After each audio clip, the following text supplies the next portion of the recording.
স্পন্দন, আমাদের আগামীর ভবিষ্যৎ, আমাদের আগামীর বাংলাদেশ। পার্টির ভারপ্রাপ্ত চেয়ারম্যান জনাব তারেক রহমান,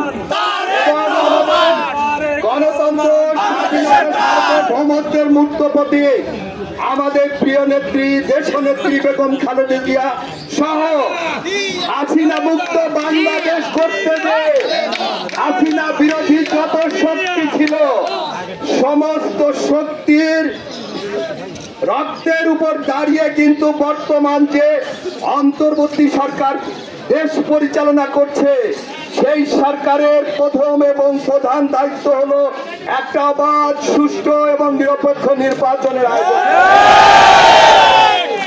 আমরা একটা অবাধ, সুষ্ঠু, নিরপেক্ষ নির্বাচনের লক্ষ্যে কিন্তু দীর্ঘ 17-18 বছর এদেশের গণতন্ত্রকামী মানুষ কিন্তু তাদের বুকের তাজা রক্ত ঢেলে দিয়েছে। প্রিয়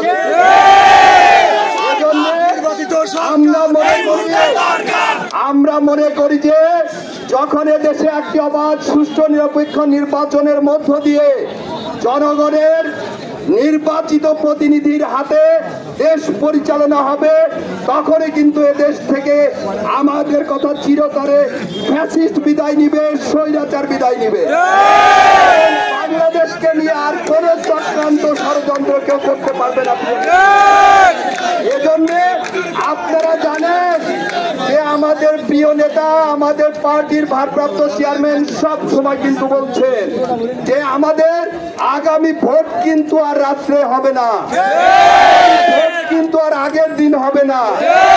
জনগণের প্রতিফলন, জনগণ যাকে ইচ্ছা মনে করবে তার ভোট তার পছন্দের প্রার্থীকে দিতে পারবে। এজন্য আগামীতে মানুষের ভোট পেতে হলে আমাদের জনগণের আস্থা অর্জন করতে হবে, বিশ্বাস স্থাপন করতে হবে। আমাদের আচার আচরণের শতভাগ গুণগত পরিবর্তন ঘটাতে হবে। তাহলে ইনশাল্লাহ বাংলাদেশের সবচেয়ে জনপ্রিয় দল এবং বাংলাদেশের সর্ববৃহৎ দল জনগণের ভোটে ইনশাল্লাহ নির্বাচিত হয়ে আগামীতে দেশ পরিচালনা করবে। আর তখনই আমরা জানি যে আমাদের প্রিয় নেতা জনাব তারেক রহমান দেশের প্রধানমন্ত্রী হবে, প্রিয় নেত্রী দেশনেত্রী বেগম খালেদা জিয়া রাষ্ট্রপ্রধানের দায়িত্ব পালন করবে। এবং আমরা মনে করি যে তখন এ দেশ নিয়ে আর কোন চক্রান্ত, ষড়যন্ত্র করার সুযোগ থাকবে না এবং দেশ ইনশাল্লাহ পৃথিবীর যে কোনো দেশের থেকে মানচিত্রে আবার মাথায় উঁচু করে দাঁড়াবে, এই আশা, এই প্রত্যয়। সেই সাথে আমরা জানি যে জুলাই আগস্টের গণ অভ্যুত্থান, শোক এবং বিজয় র্যালির যে মাসব্যাপী কর্মসূচি, সেই কর্মসূচি আগামীকাল জেলা, বাংলাদেশের প্রত্যেকটা জেলা মহানগরে অনুষ্ঠিত হওয়ার মধ্য দিয়ে এই জুলাই আগস্টের যে আমাদের দলের যে ধারাবাহিক কর্মসূচি সেটা সমাপ্ত হবে। আগামীকাল জেলায় আমাদের যে কর্মসূচি আছে, আমরা কষ্ট হচ্ছে আমরা জানি, তারপরেও এক জায়গায় কিন্তু আমরা ফুরফুরে মেজাজে আছি যে আমরা হাসিনা মুক্ত বাংলাদেশে আছি। আগামীকালকের কর্মসূচিতে সবাইকে আগামীকাল জেলার কর্মসূচিতে আমাদের জেলা বিএনপির কনভেনার এবং সদস্য সচিব আমন্ত্রণ জানিয়েছেন।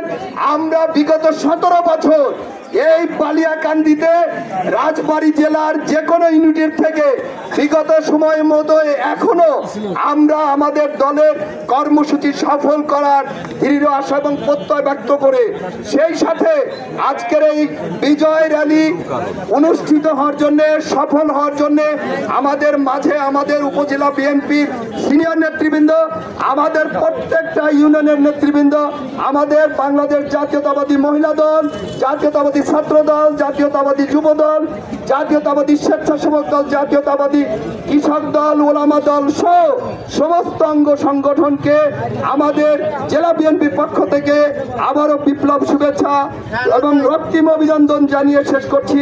খোদা হাফেজ। বাংলাদেশ জিন্দাবাদ। সেই সাথে আজকের এই বিজয় র্যালি সুষ্ঠুভাবে অনুষ্ঠিত হওয়ার লক্ষ্যে আমাদের প্রশাসনের সমস্ত কর্মকর্তা, আইন শৃঙ্খলা বাহিনী, আমাদের সাংবাদিক ভাইদেরকে আমরা মুবারকবাদ জানিয়ে শেষ করছি। খোদা হাফেজ। বাংলাদেশ জিন্দাবাদ। শহীদ রাষ্ট্রপতি জিয়া অমর হোক। দেশনেত্রী বেগম খালেদা জিন্দাবাদ। আগামীর ভবিষ্যৎ, আগামীর বাংলাদেশ পার্টির ভারপ্রাপ্ত চেয়ারম্যান জনাব তারেক রহমান জিন্দাবাদ। ধন্যবাদ সবাইকে।